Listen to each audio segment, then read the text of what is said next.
Good day. How is everybody? So today we're going to look at Thomas Hobbes' Leviathan, kind of two chapters of Leviathan. The primary one, chapter 13, what he calls On the Natural Condition of Mankind, and this question of its felicity or misery in that condition, right? So let me first kind of frame this discussion, which is to say, last week we looked at Sapiens, the evolutionary origins of human community out of this thing called the cognitive revolution, which was a product of evolution and chance mutation and the natural selection of species in the game of the survival of the fittest. And we saw that evolution brought about a being of a special kind that is conscious, that lives a voluntary existence, has free will, precisely because, why are we a being of free will? Because we have the capacity to think symbolically, primarily in the form of natural language. We speak and think, and those are really two sides of the same coin.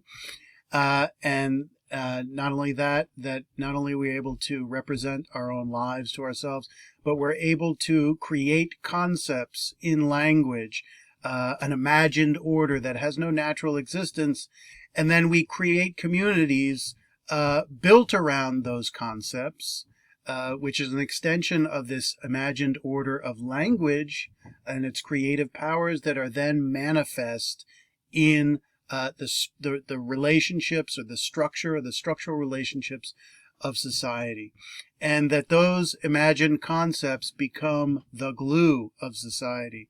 And if we just think of some important examples, right? God, law, religion, the notion of a nation, that we're all a community that is not just on a plot of land, but this plot of land is dedicated toward a certain history, a certain set of principles, and that these things become what bring us together in community, right? What we hold in common. A community is a group of people that hold something fundamental, something that you'd be willing to both live and die for, something you hold in common together that binds you together into something other than just a bunch of people in a space, right? So this week, Hobbes is determined to look at the human animal, you might say, from a kind of biological perspective. We're no longer looking at the level of evolution, though. He's focusing in this natural condition of mankind on two dual aspects of the human being that are going to be an enduring way to understand the human being going back from ancient times all the way up to the present, which is that the human being really consists of two natures, or its nature has two fundamental parts, which is a body and a mind, or a body and a soul, depending on the language that's used. And that we have a physical component to our nature, but then we also have a psychological component. So when we say body and mind, we mean that the dual-natured element of human nature, in that we have a body that is a biological machine like other animals, but then we have a psychology that is fundamentally distinct from other animals. And here's where some of the things we learned about last week start to come into play, that we're beings that can live by things other than pure instinct and hardwired response to our environment. We live a realm of culture. We live in an artificial or a virtual realm, to use kind of analogy of the Matrix and the Matrix movies, right? So let's talk for a moment about the book that these passages come from, so we can get a better understanding of why Hobbes is talking about this natural condition of mankind, of course, and what it is. And we could make a brief observation that this natural condition gives us what he claims to be a kind of natural portrait of the human species, when everything else, all the kind of ornament and culture of our second nature, of our learned nature, is stripped away, and we get down to the kind of bare bones reality of what human beings are when they don't have the full trappings of civilization, or the full trappings, think more specifically, of political order or government. Why are we concerned for Hobbes' portrait in our class? Because he paints a very distinctive, a very powerful, and a very consequential image of human beings in their social nature or their lack of social nature, and what the drivers are for human social connection, right? And as a political philosopher, a political theorist, his ideas have been profoundly consequential, particularly in the 20th century and going forward. Obviously, if you got anything from this natural condition, you realize that it's very conflictual, right? And that the human being desires, first and foremost, self-preservation in the face of the fear of violent death, right? And of course, this is going to ultimately lead to the motive for government and for government regulation of our lives through things like law and the enforcement of law that provide the security and liberate us from the anarchy so that then we can go on to do all kinds of other things. But of course, the same token, Hobbes' portrait of human nature in this natural condition from the moment it was written in the 1650s up till today has been highly controversial and highly disputed. Are we really this conflictual in this condition?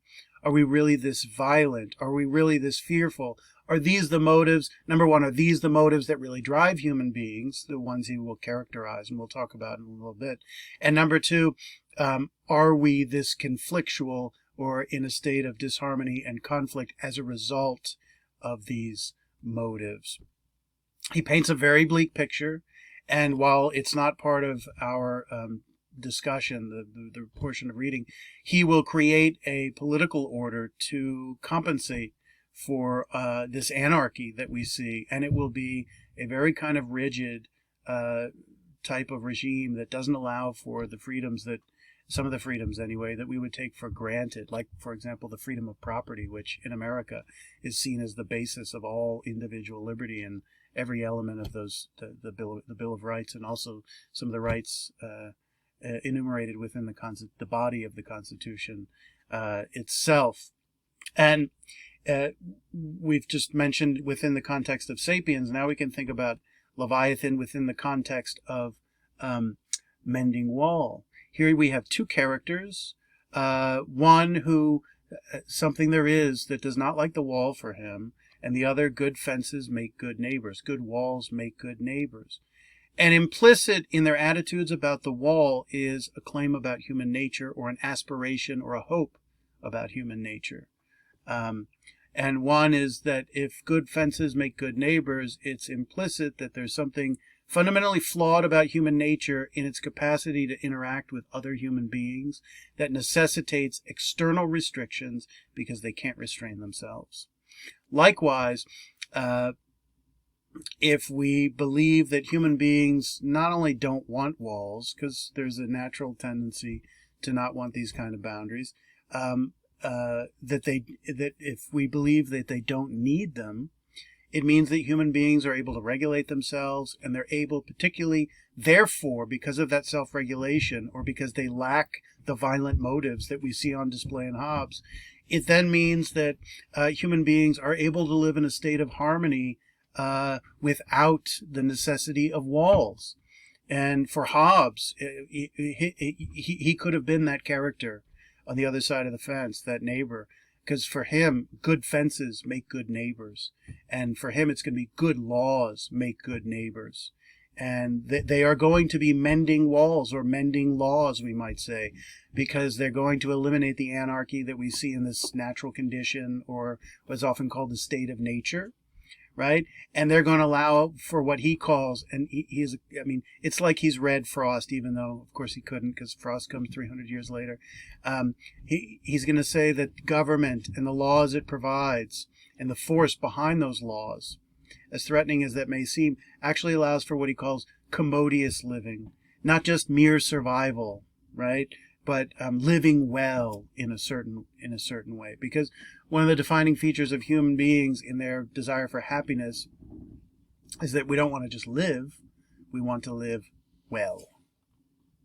What I want to do today is first talk a little bit about the historical context of this book, talk a little bit more broadly about the book as a whole and the project that Hobbes undertakes.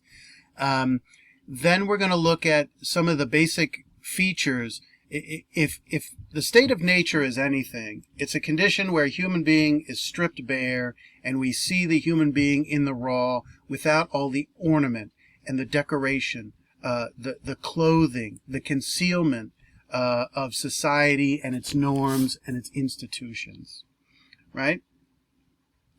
And the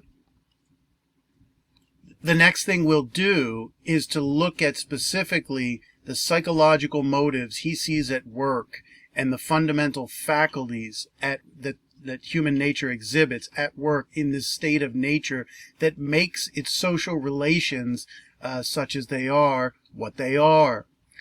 Then we'll conclude by looking at a few passages from the text and picking up a final theme, which has to do with his theme of justice, right? In the state of nature, one thing that should be obvious is that it is an anti-community. It lacks any real substantial community. And there are, of course, a lot of ambiguities about what he's exactly describing or what possible states of society could he be describing. And we'll talk more about that in a moment. But you could either argue that you don't have a community, but what you certainly don't have is political community with a code of justice, right? Aristotle says that the human being is a political animal and that we're destined to live in political society or political community. And political community means some form of government that represents the totality of the community in some way, shape, or form, whatever type of regime it is, and makes laws not just on behalf of some of the people, but on behalf of everyone. And that by everyone being bound together by those same laws, they are brought into a kind of unison or into a kind of harmony, like a symphony or a well-oiled machine in which they're all on the same page, accepting the same code of justice, the same code of right and wrong. So this is where he's going.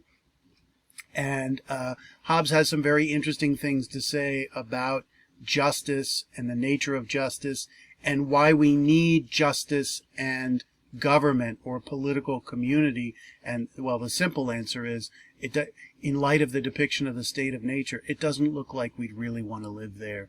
And we're willing to give up some of the liberties and freedoms that we see on display there and trade them off for what would become civil liberties, which means we wouldn't be free to do everything, but we would be free to have the kind of basic rights that we'd expect in a modern society.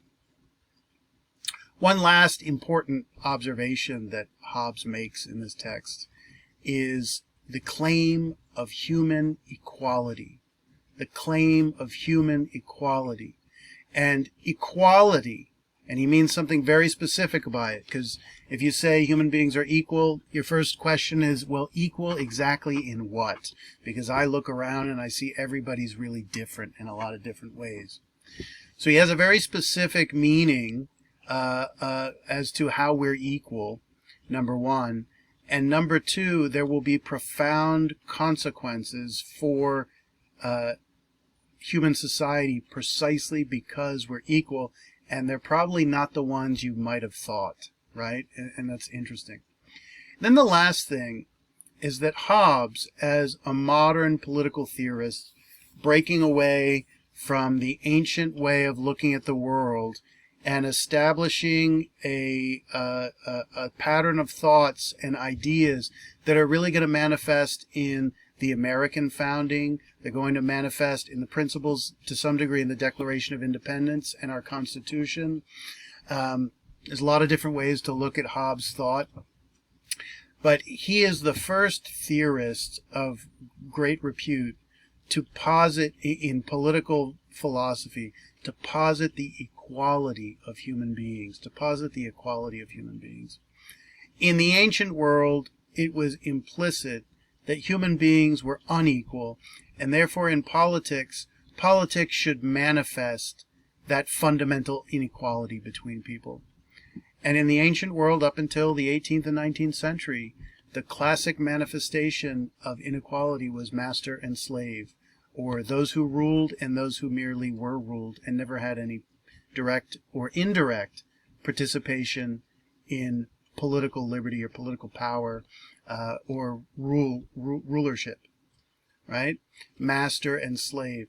And starting with Aristotle as the first great example and going toward Hobbes, virtually every major political thinker, conceived of society as being made up of a few superior people and many inferior people for a variety of different reasons, and that this was a natural condition of inequality, that this was even a divine condition of inequality, and that God, or the various gods that people prayed to, manifest an order that was by nature hierarchical, that gave power concentrated to a few, and the many were the poor, the many were the starving, the many were the less than intelligent, the many that were never going to touch the hem of power in any way, shape, or form. So this claim of equality, which is a kind of democratic claim, he doesn't argue for democracy in Leviathan, but he does acknowledge that a just regime, because ultimately he's moving toward this issue of justice, a just regime has to respect this aspect of human equality. Of course, it's not going to respect all aspects because we're not equal in every single way, obviously. Okay, so here you're looking on the right at the original, what's called the frontispiece for Leviathan, and it is an what's a frontispiece? It's like the first title page of a text, and in olden days, it's not a very scholarly term, but in the olden days, you would see these very ornate printed frontispieces with very specific imagery, even in adult literature, that really pointed symbolically to some of the important meaning of the text. And I want to come back particularly to this image of this king-like figure at the top with the sword and with this staff of something like a staff of royal authority, or the authority to make the laws of society, right? And he's kind of ruling over a land, right? And he's got a crown demonstrating his authority and something like the divine right of kings, right? So Leviathan, which is actually a reference to the Old Testament and a reference to a character that emerges in the book of Job, and the Leviathan is a kind of monster, right? And this monster is kind of this terrorizer or kind of ruler over the temporal world, meaning like the mortal world rather than the heavens, right? And he believed that if you're going to have peace and security in society, you're going to need a Leviathan in the form of government, in the form of a powerful, strong-fisted government with a consolidation of power to rule over people. So Leviathan is ultimately a treatise on government, or what Hobbes views as good or just government. And one of the major claims that he makes in the text is that the very existence of government and justice is a product itself of human nature. There's something about human nature that produces or necessitates the existence of justice and government. And justice you might think of as consisting of the whole body of rules and regulations and laws of society that manage us, that they encourage us in certain ways and inhibit and restrict us in other ways. It provides a series of rewards for doing good and punishments for doing ill, that maintains peace and order and therefore harmony and civility in society, and allows us to go and fulfill our bliss, to fulfill our happiness, pursue it in the way we see fit. How does justice, how does government emerge out of human nature? Well, the simple answer is human beings have certain desires. We have a certain particular degree of sociality that necessitate the existence of rules and regulations that are enforced with teeth, right? So he's going to talk about those desires and those needs that put us in conflict with one another, that therefore necessitate the walls between us. And as part of this conflict that comes out of our needs and desires that are a product of our human nature, right? The fundamental observation that goes back to Plato and that was much discussed by Hobbes, Locke, and the founding fathers of America, right? That the self-interest of the individual is by nature, it's naturally in conflict with the interest of the community, or what you'd call the public interest or the common interest, right? When you put together people in community, you start to see that there's a need and an interest that's over and above the needs and interests of each particular person. And while it's not a complete rejection of their interest, of course, the goal of society is to serve the interests of the people. But if people were free to pursue their self-interest simply and exclusively as they saw fit, with the kind of total freedom to do whatever they wanted, right? Like in the state of nature where they're literally free to do whatever they want, you can see very quickly that there's going to be conflict, and that the natural solution is going to be restrict people's freedoms to only the types of freedoms that are going to be considered appropriate. What you might call, or what political scientists call, ordered liberty, which is, when we use the word liberty in this context, we typically don't mean the freedom to do whatever you want.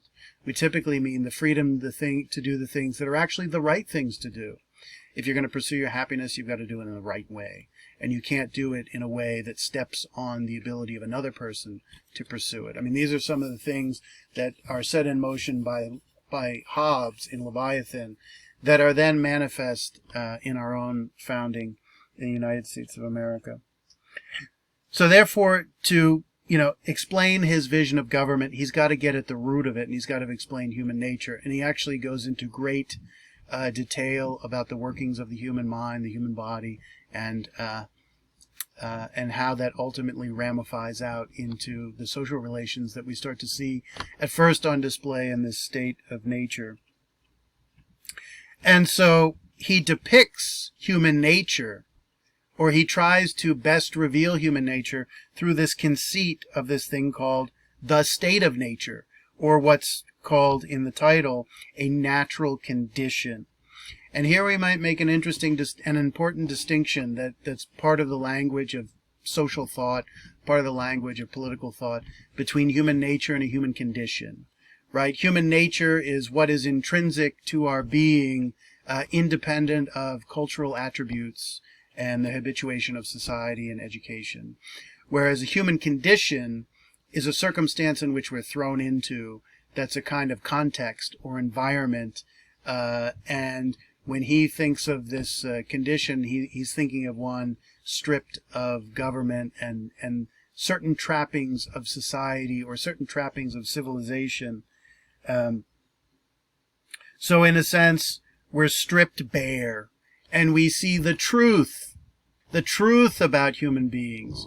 And of course, what's the great challenge? This is a fairly dark image of humanity, and if you embrace it, your first reaction is, well, what am I saying about myself that I view human beings in such a dark light? And I think what we'll see, interestingly, in this state of nature is that on one hand, Hobbes does not see a very robust social element to mankind, or at least it's not the topic of his conversation. He doesn't seem to see that we value social relationships in and of themselves intrinsically as an end in themselves. Rather, he seems to view all our social relationships as a product of a way of getting what we want. All relationships for Hobbes seem, and I say seem because there's wiggle room here in how you interpret him, they seem to be instrumental, meaning we're just using people to satisfy our own self-interests, and it just turns out that there are certain desires we're not going to be permitted to satisfy when we enter civil society, right? So in that sense, Hobbes gives a darker depiction, a kind of sad, asocial depiction of human beings. On the other hand, when we look at the causes of conflict, what we see is not dark malevolence or satanic evil or something like that. What we see is people acting on basic desires that are about their own satisfaction, in many ways independent from the opinions and concerns of other people, and then the rational consequence of living in this natural condition, where obviously in this natural condition, even peaceful people are going to force to be savages. They're going to force to be violent because there's no police force to show up and do the violence for them. And if I'm a peaceful sheep and there's a wicked lion over there, I'm not just going to roll over and say, I'm a peaceful sheep, eat me. I'm going to have to take precautions against the lion, and I'm going to have to sneak up on the lion and kill him when he's sleeping, right? With my band of sheep, right? Something like that. Okay.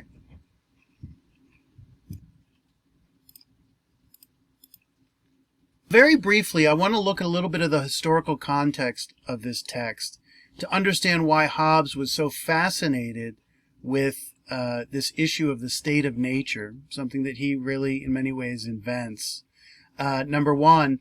And number two, why he depicts it the way he does.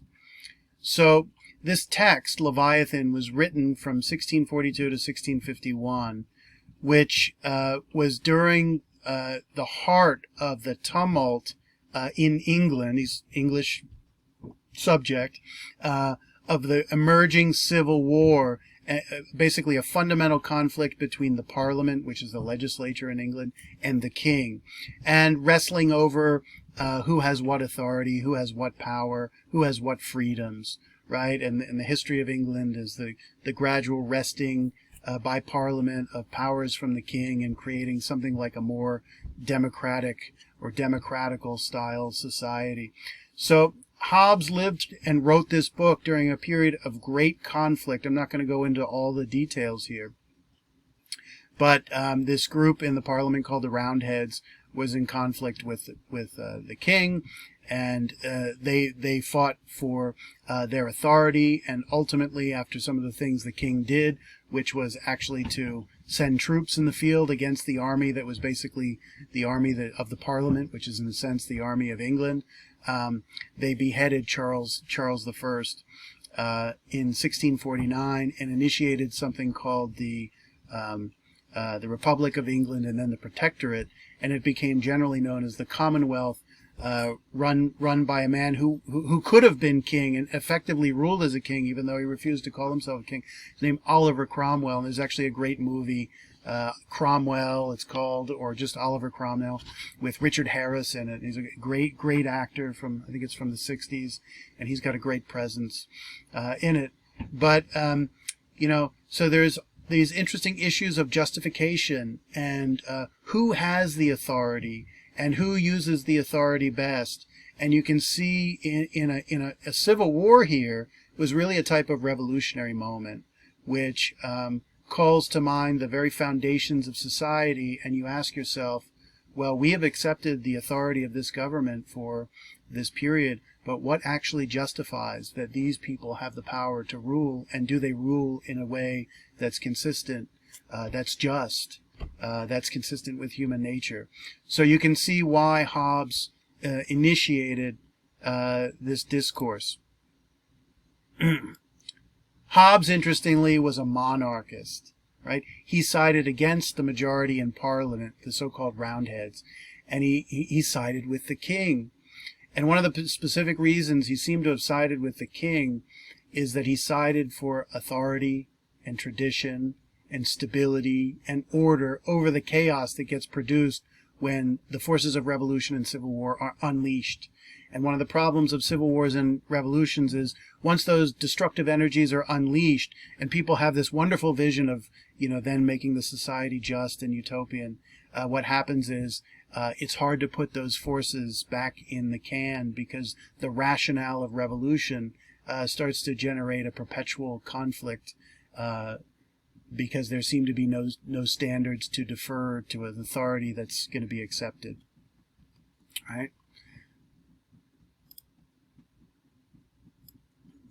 couple more interesting thoughts. Hobbes was born in 1588.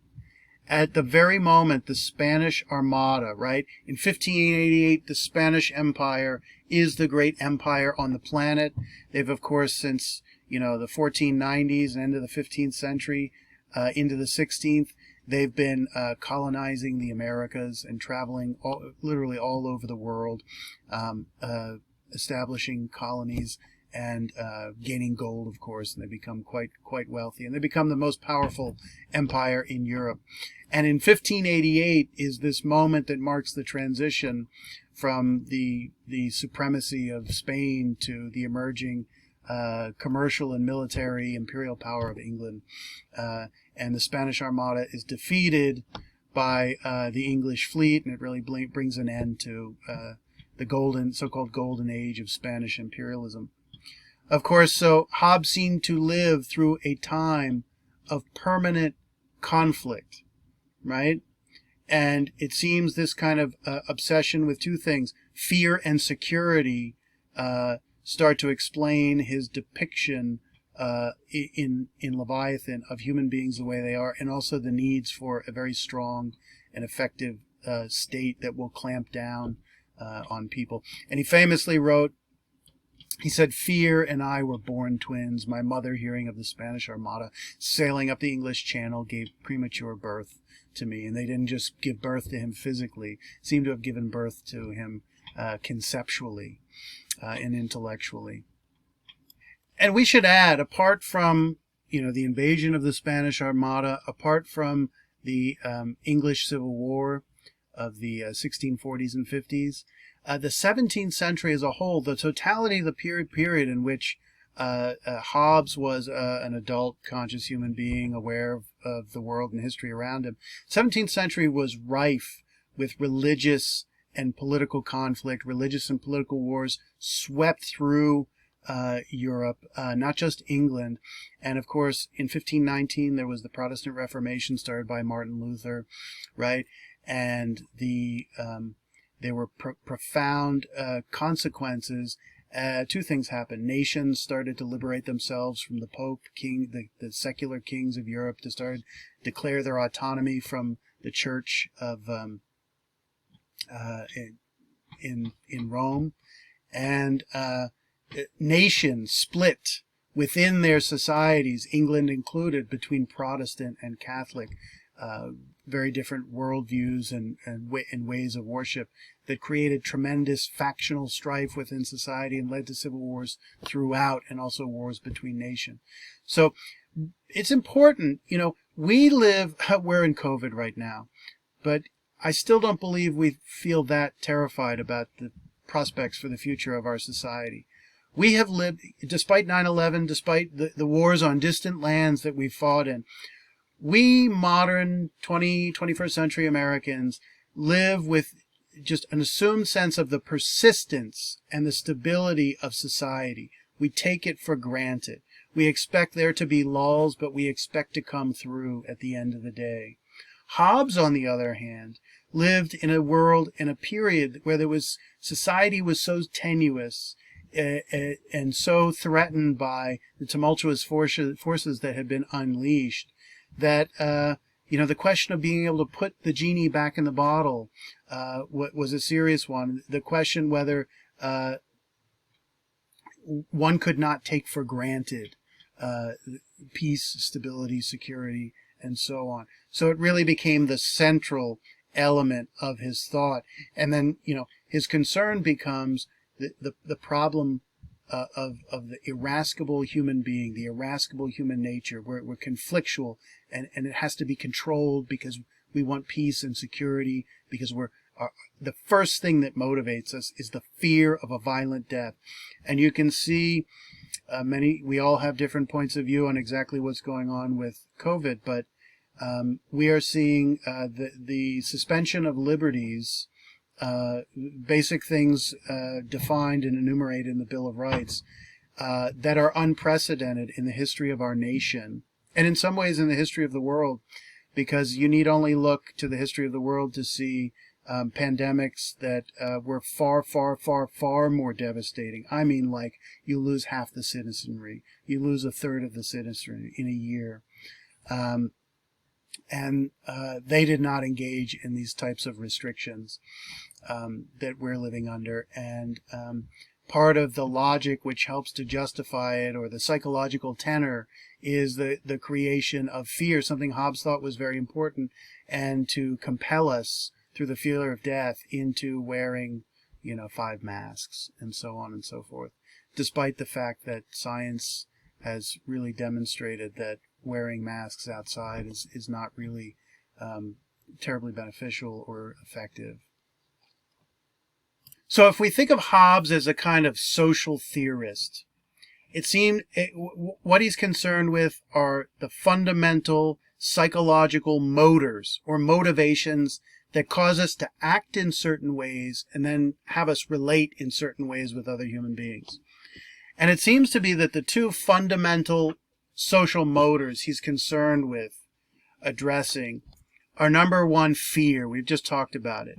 It motivates us to avoid conflict, and therefore, when we act under fear, we tend to be pacific. We tend toward peace. We tend to be sheep, right?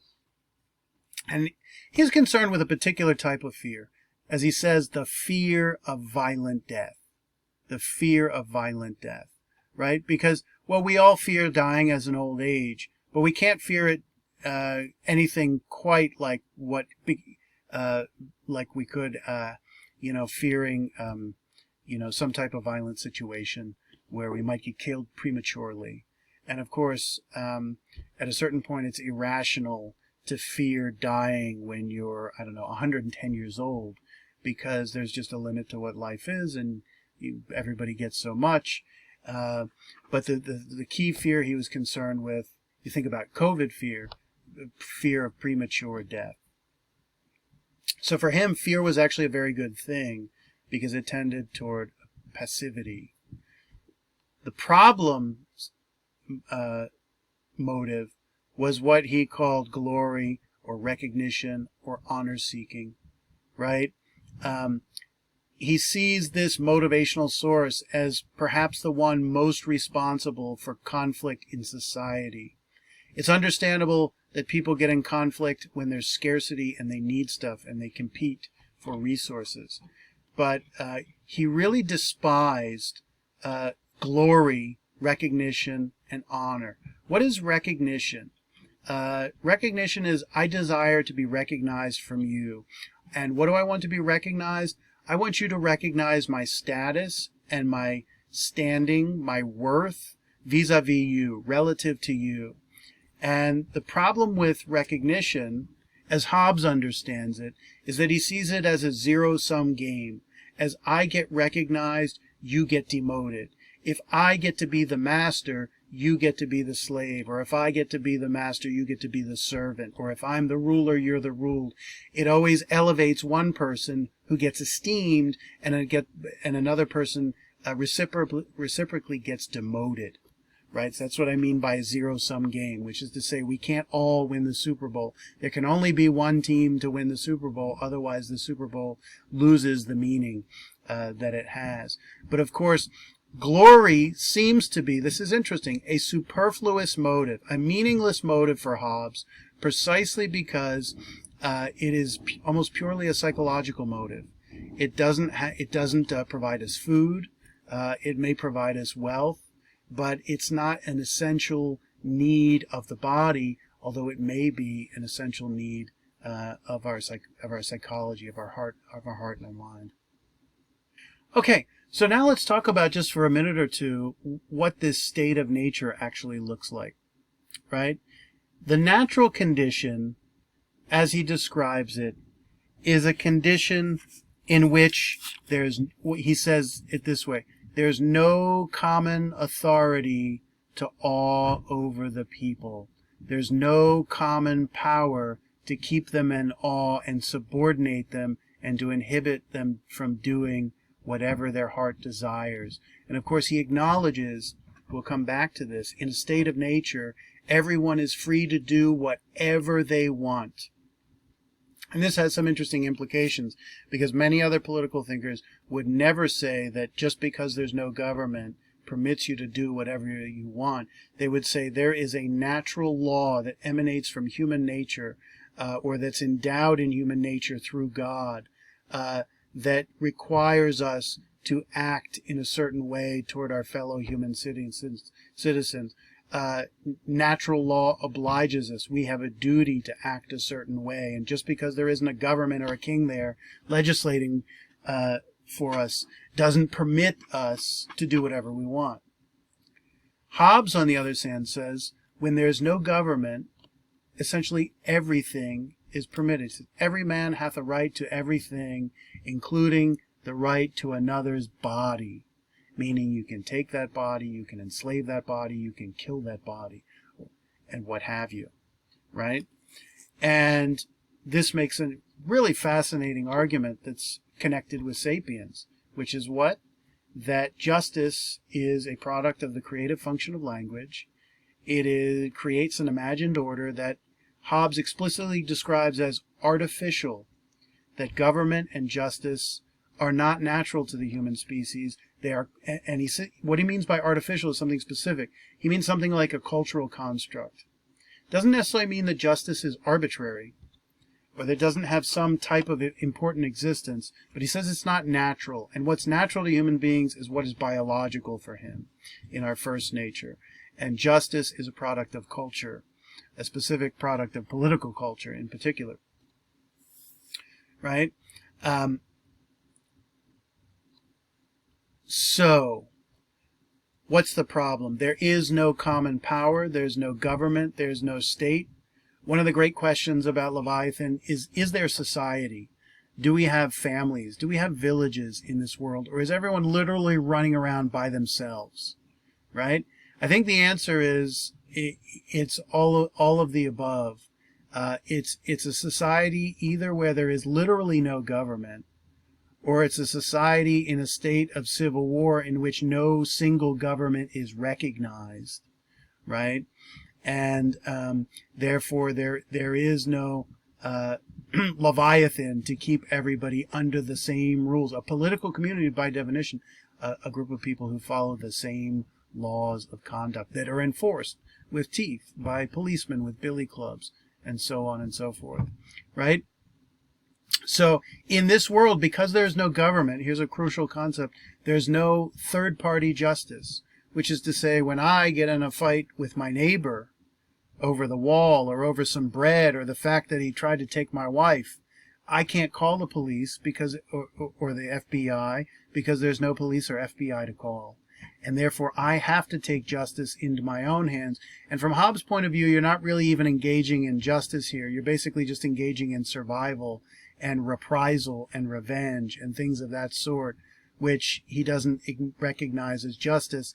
And in the game of survival, like in the game of love and war, all's fair in love and war, you are free to do whatever you want. And of course, the problem of doing whatever you want is it's just going to lead to more destruction, right? So Max Weber, famous sociologist and political thinker, he says the state is the entity with the legitimate monopoly on the use of coercion or force or violence, right? And so what would the Leviathan be? It would be the enemy with the legitimate monopoly on the use of coercion or violence. And that government, that state, just using those words interchangeably, would establish the monopoly of force that would become third-party justice, where when I and my neighbor have a dispute, instead of just duking it out right there, you know, like Joe Biden wants to take Trump behind the shed and sock him good, right? So instead we'd call the police up and we'd go to court and have their differences recognized through a procedure and through a recognized institution that we both accept its authority as legitimate. And here's the interesting thing, it has the monopoly. It's legitimate because we recognize it, and also because we think it's meting out real justice. Whatever we think is appropriate, it's doing that. That makes it legitimate. It is a monopoly because it has all of it, right? A monopoly is it has total control of all violence. So if you think about, it's an interesting way to think about it. If you consider the difference between you and the police is that you cannot use legitimate violence in society. It is a right that is taken from you. And the funny thing is, when you talk about your freedoms, you don't say, oh, look, my freedom to beat the bejesus out of someone has been taken away and I'm going to court, right? You don't accept that as something you would want to be free to do for the reasons that Hobbes is articulating here of the anarchy of the state of nature, right? So if we're going to have civil society, Hobbes says, and he's one of the first people to frame it in this way, we're going to have to give over some of our natural rights, which is just the freedom to do what we want, to give it over to the state, right? And this famous depiction of the Leviathan as a king, and you notice his body is made up of smaller people. All those people unite into a political community. And what they unite under, you can't see on this picture. He's got a sword in one hand and a kind of staff of authority in the other with the crown on top. And so what does he do to make that community? This is just like Hammurabi, and this is thousands of years later. He has a sword to enforce his laws, and if you violate his laws, you're going to be punished, and you may lose your life. And what's the best way to prevent people from doing something? You instill capital punishment. And of course, laws are interesting things. They have the creative power of language, but then they're enforced with, they're not just words, they're enforced with deeds and punishments of various kinds. So let's just characterize how radical this depiction is, because, you know, Hobbes is writing in the 17th century, and this is a moment of the public discourse is regulated by religious points of view, and to openly say things contrary to the tenets of the religion and their implications in whatever discourse you're involved is a serious problem. And Hobbes was excoriated as a poor Christian and at times an atheist in his own day for some of the brazen things he said. So why do I say that? Because in this depiction, he actually acknowledges, for example, that in this total state of liberty that anything and everything is acceptable, right? He denies that there's any kind of God's law operative or natural law operative. Where does some of the conflicts come from? They come from two sources. One is natural scarcity, and natural scarcity manifests in the limits of the condition we're in, but also manifests in the limits of our own abilities, right? Every man without government, without a common power, right? And he's really referring to government there. Every man is for themselves. They pursue their own interests, starting with their own survival, what he calls conservation, self-preservation, and then they're motivated toward what he calls a delectation, self-preservation and pleasure, right? Which is kind of the icing on the cake of life. Nothing is immoral and unjust. To just make that claim, to say everything is permitted and that nothing is immoral and unjust, it is a brazen claim in the face of religious belief that regardless of government or what government or not, that there are certain fundamental moral rules that must be followed. And to conclude, because of all this, because there is this freedom, and because we come in conflict because of scarcity and also some psychological features of mankind, what's the result? What he calls a war of all against all. A war of all against all. And therefore the state of nature is, and appears to be perpetually, a state of war, right? So now you have your justification to give up freedoms and enter into a political community with government and a monopoly of force, because while it's not perfect, it's not utopia, it's much better than this state of war where you're going to end up dead, or the probabilities are very, he's a very rational man, he's calculating here, the probabilities you're not going to live, so you might as well cut the deal with one another and enter into this contractual agreement or a compact, a social contract, to give up the right to do whatever you want and enter a peaceful society and have all the additional benefits, because there's going to be things that in a state of war simply can't come into existence, that in this condition, then in a condition of peace, will be able to flourish, and things you wouldn't even expect to have flourished. So here you can just see a little model, the logic of radical liberty within the context of the state of nature. Total liberty leads to what? Anarchy and chaos. What do anarchy and chaos lead to? Insecurity and violent death. So our reaction is, as biological beings that are striving to survive and enjoy ourselves, that's a no-go. The logic of government, you have the state. It provides laws. The laws restrict your freedoms, but you get order, peace, and harmony out of it if it's a good government with good laws. And that's certainly also a part of his.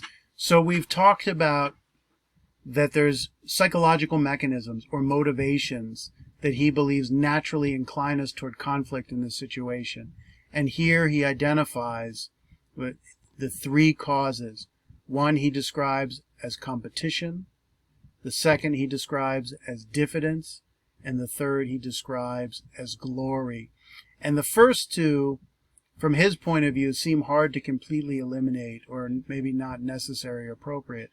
But glory, this radical, intense desire for honor and recognition, that we set greater store by ourselves than the other, and we try to subordinate the other person and elevate ourselves on their backs.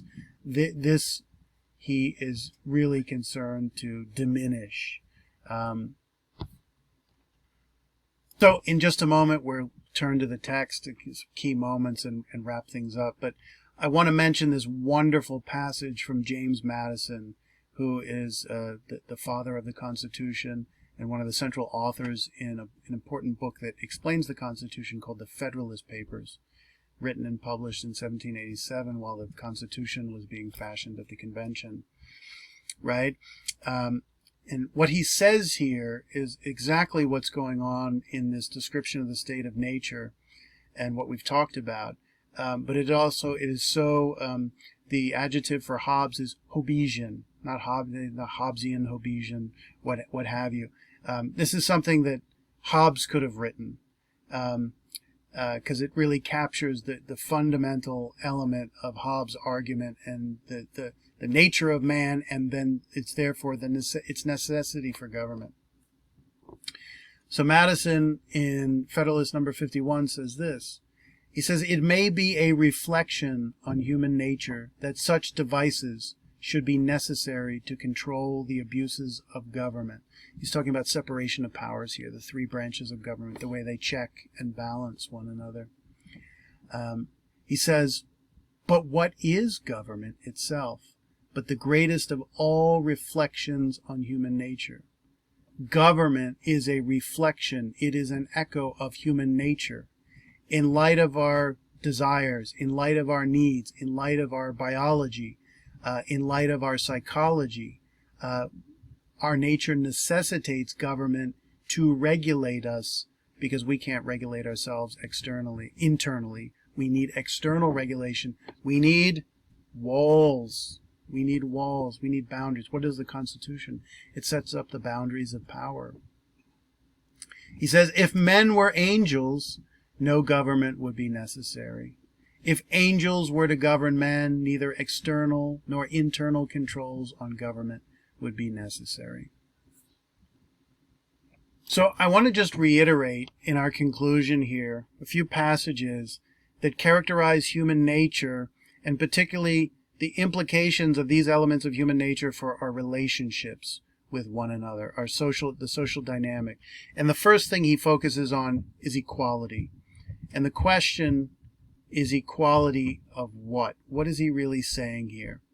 So let's turn to the text, not only to see what he means by equality, but particularly the ramifications, the consequences of it, because I think you're going to be surprised. He says, nature hath made men so equal in the faculties of body and mind. So his two concerns are abilities. Faculties are like abilities or capacities of body and mind. Keep that in mind.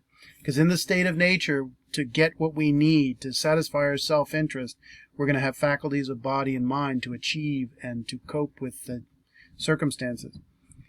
Have made men so equal in the faculties of body and mind as that though there be found one man sometimes manifestly stronger in body or of quicker mind than the other, yet when all is reckoned together, the difference between man and man is not so considerable as that one man can thereupon call to himself any benefit to which another may not pretend, as well as he.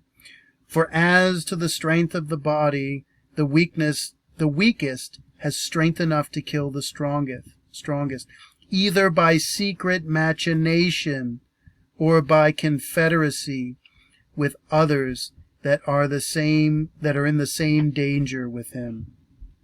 And as to the faculties of mind, so he's just talked about body, faculties of body, now he's talking about faculties of mind.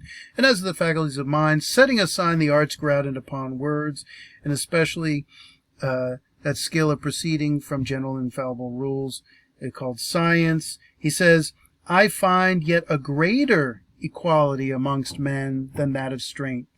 For prudence, which is wisdom, is but experience, which equal time equally bestows on all men in those things they equally apply themselves unto. So what is he saying? He says when we reckon all the, not just the people, but all their different faculties, all their different abilities together, he says that we're effectively equal. He doesn't say we're absolutely equal. He says, at the end of the day, when you tabulate it all out, it's a wash. We're basically equal. Equal in what? He says equal in body and mind and our faculties, right? And this issue of body and mind and his faculties have to do with powers. Power has to do with our ability to satisfy our will, to do what we want to do in the face of obstacles that would prevent us from doing what we want. Do we have the power to overcome those obstacles? Society is already going to be a conflict, not in spite of equality, but because of equality.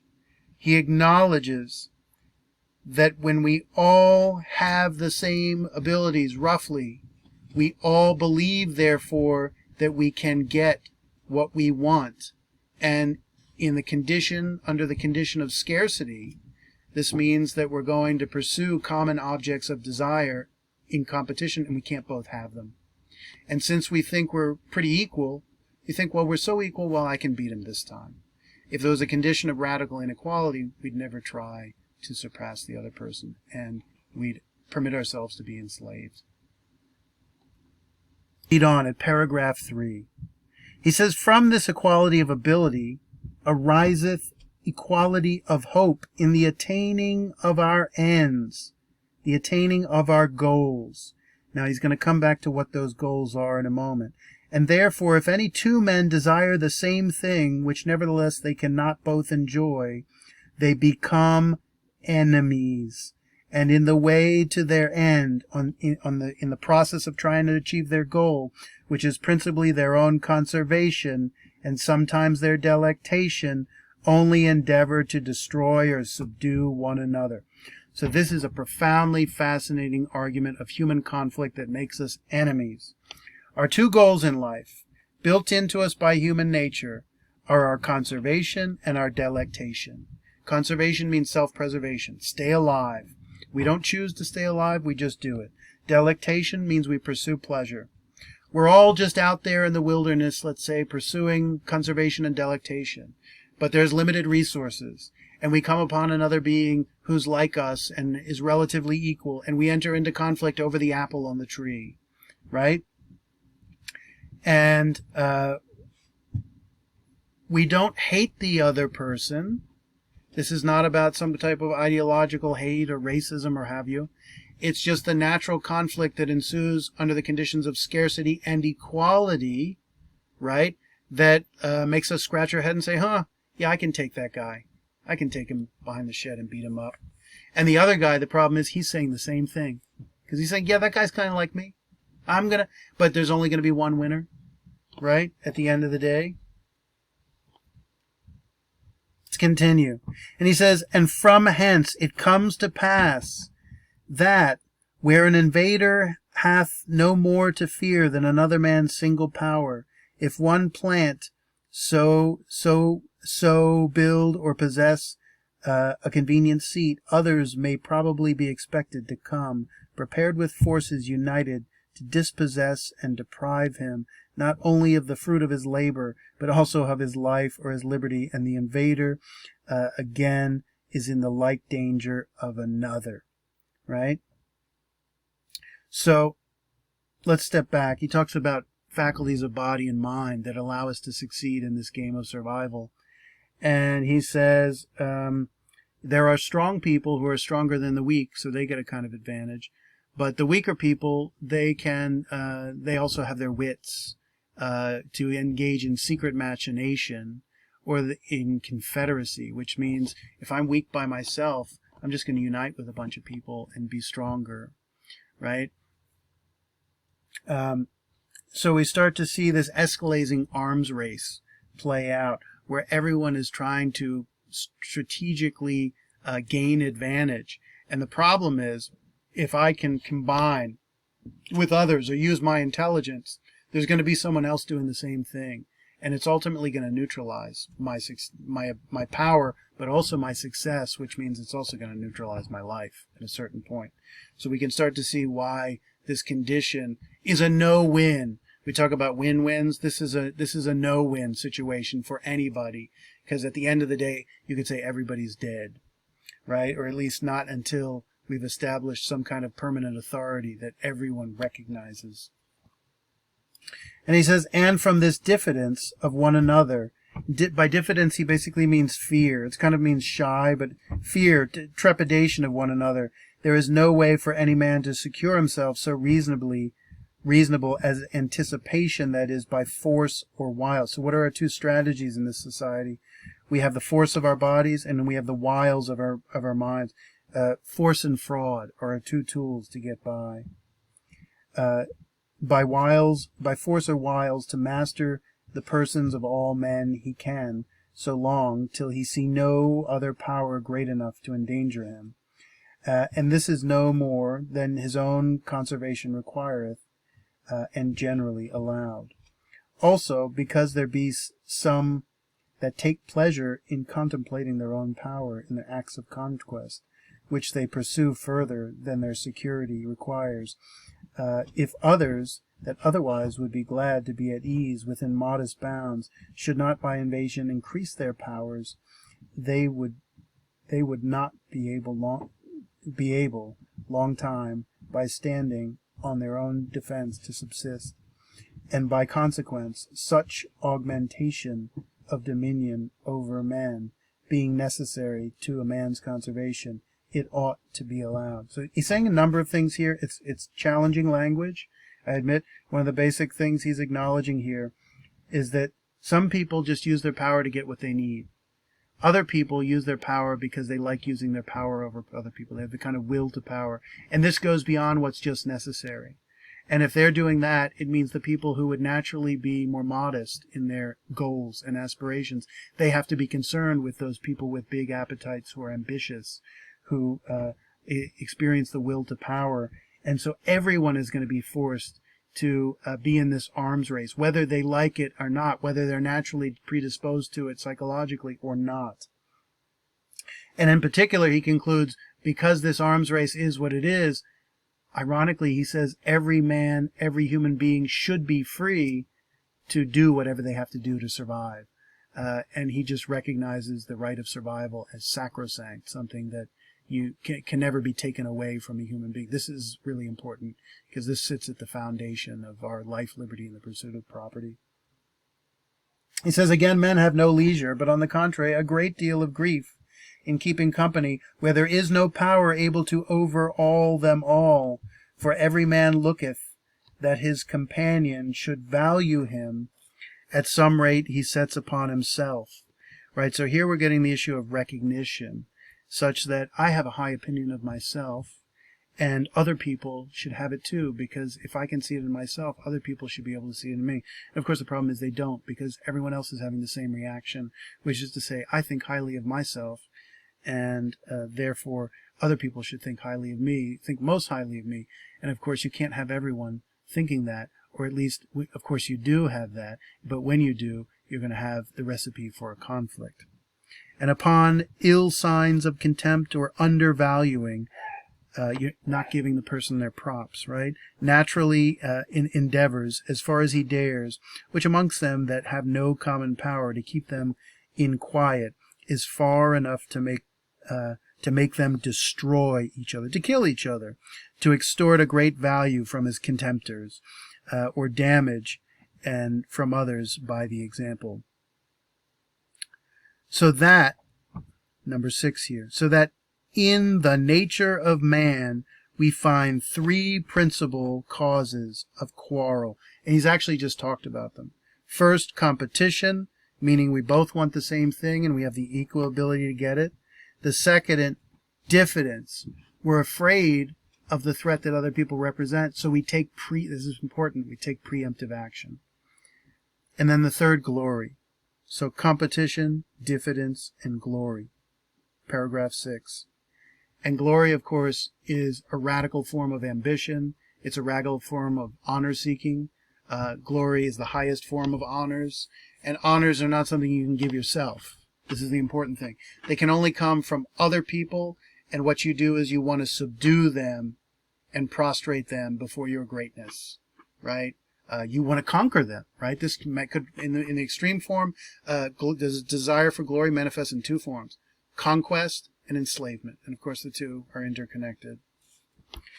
And of course, if all men are naturally equal, and yet they want to enslave each other, you can see a conflict here. He says, the first, that is competition, maketh men invade for gain. The second, that's diffidence, for safety. And the third, for reputation. Reputation, a huge theme in Shakespeare. When we get to Othello, we'll see reputation. The first use of violence, to make themselves masters of others, men's persons, wives, and cattle. The second, to defend themselves. And the third, for trifles, as a word, a smile, a different opinion, any other sign of undervaluing, either direct in their persons or by reflection in their kindred, their friends, their nation, their profession, or their name. So you can see the first 2 motives of competition and diffidence. These he accepts, and it would be hard not to accept them because they're kind of inextricable from the equation. But he despises this motive of glory because he sees it, I think, as rather trivial in its underlying desire, but that it has tremendously negative consequences as a result of this trivial desire. I'm just going to paraphrase here. Oh, I'm sorry. I haven't moved. Pardon for a moment here. I just want to be clear that what I had been reading there was just the following page, the second page of the chapter, what we have up here. And I just want to kind of conclude it where he talks about how the state of nature is actually a state of war. And that's paragraph 8. And I just want to kind of summarize that the state of nature is a condition in which human beings live without a common power to keep them all in awe. And I think the word awe here means in fear. And the thing he thinks that really keeps people in fear is not just the threat of force and capital punishment and the police, but the fear of God.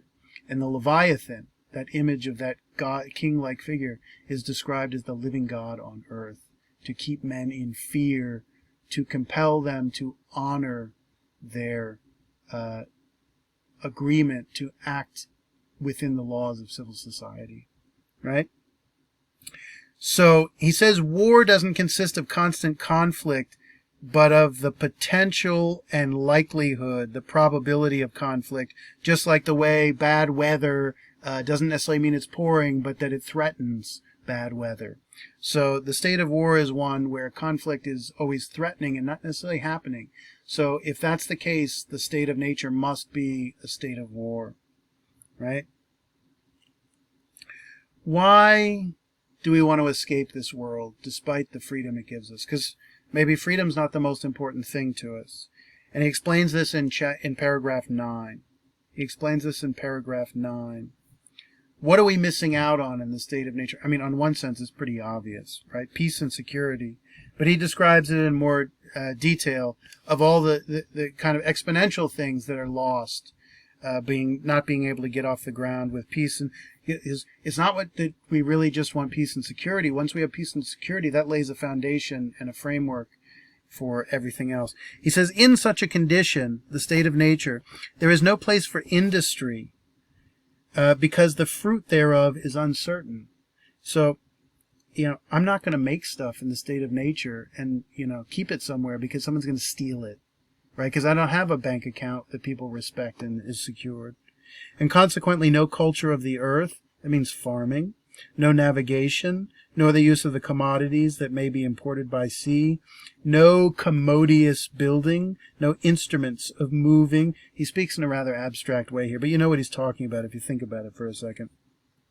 No instruments of moving and removing such things as require much force, no knowledge of the face of the earth, no account of time, no arts, no letters, no society, and which is worst of all, continual fear and danger of violent death. And the life of man is solitary, poor, nasty, brutish, and short. So he's trying to scare us all out of wanting. What he's really saying is scaring us all out of this wanting this much freedom, or anything approaching it. So I want to mention in conclusion the briefly, the claims Hobbes makes about the nature of justice and how, given these unruly inclinations and these naturally conflictual inclinations of mankind, how we're going to resolve the problem. And one thing you should note that two of the three desires are not the product of a desire for conflict with other people. They're rather measures taken to get what we need, number one, and measures taken to defend ourselves. And it's the third one, it's glory, that's the one that actually drives us into the desire for conflict to prove ourselves, you could say, on the battlefield as superior to someone else and be recognized for it. So justice, he says something very interesting here at 13. To this war of every man against every man, this is also consequent. This is part of the state of nature, that nothing can be unjust. The notions of right and wrong, justice and injustice, have no place there. This is what I was saying earlier. And this is a radical claim. Where there is no common power, there is no law. Where no law, no injustice. Force and fraud are in war, the two cardinal virtues. Right?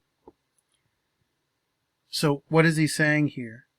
That there is no moral obligation of anyone in the state of nature, except to their own self-interest, and to their own preservation. It seems that the one moral principle is, and it's an instinctual one, it's not something written, right? It's just the drive to stay alive and to take as any pleasure that one can get from society.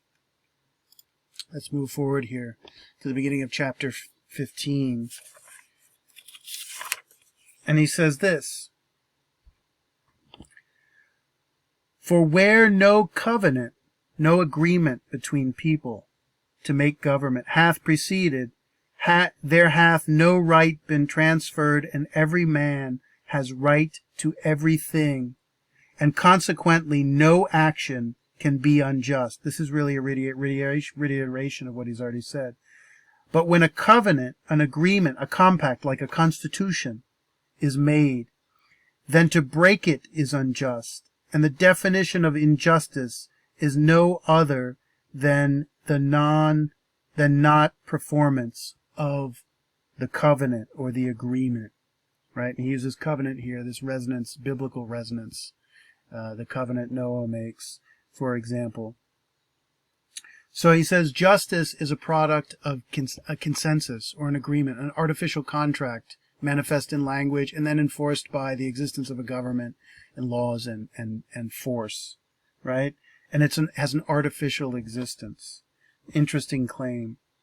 Later he says, therefore, before names of just and unjust can have place, there must be some coercive power to compel men equally, all of them equally, to perform, that's the rule of law, uniform rule of law, equally to the performance of their covenants, by the terror of some punishment greater than the benefit than they expect by the breach of the covenant, and to make good the propriety which by mutual contract men acquire in recompense of the universal right, or rights they abandon. And such power there is none before the erection of a commonwealth. So there's a handful of things he says here, but I want to focus on one. He talks about there must be some coercive power for what? This is the real catch. This is the interesting thing in terms of our relationships and our relationships with justice and morality. We must have a coercive power to compel men equally to the performance of their covenants. So if you make a law and people have an agreement about what the law is, the covenant, there has to be something to compel them to follow the rules, to follow the law. And what's the problem? Why do they need to be compelled externally? Because their natural desires incline them to do whatever they want. That's the implication. And what's going to compel them? By the terror, like hellfires, of some punishment greater than the benefit that can be expected of the breach of the covenant. Now what is he saying? The reward for following the rules or the law has to be greater than the reward for breaking the laws, right? So what do? You have to create benefits for those who follow the rules, number one, rewards. And number two, you have to create terror in people to compel them to do the right thing, with the idea that if they do break the rules, they're going to face such a severe punishment that they won't break them. And the interesting thing is, well, why doesn't he just say, well, we'll compel them by arresting them and taking them to jail? I think what he knows here is that a lot of times people break the rules and get away with them. And what he needs for an orderly society is for people to follow the rules even when they're not caught. So what is he going to engage in? I'm being just a little hyperbolic here. A kind of psychological terror that is going to terrify people even when they know they can get away with it from breaking the rules, right? So we can imagine this terror being something like the hellfires. The police aren't going to catch you, but you're going to burn in hell for how long? For eternity. That's a long time. And therefore, even though you know you have the opportunity to do the wrong thing, you're going to abide by the rules because you're psychologically inhibit yourself. You could call it a conscience, but we could debate what that exactly means. It's more like the fear, coming back to fear, of the consequences that encourages you or compels you psychologically to do the right thing. So this is going to come up again in the Republic when the theme of justice is central, and justice establishes certain relationship between human beings because our relationships are defined by the rules that we follow and how they restrict and encourage our behavior with one another. Okay, thank you.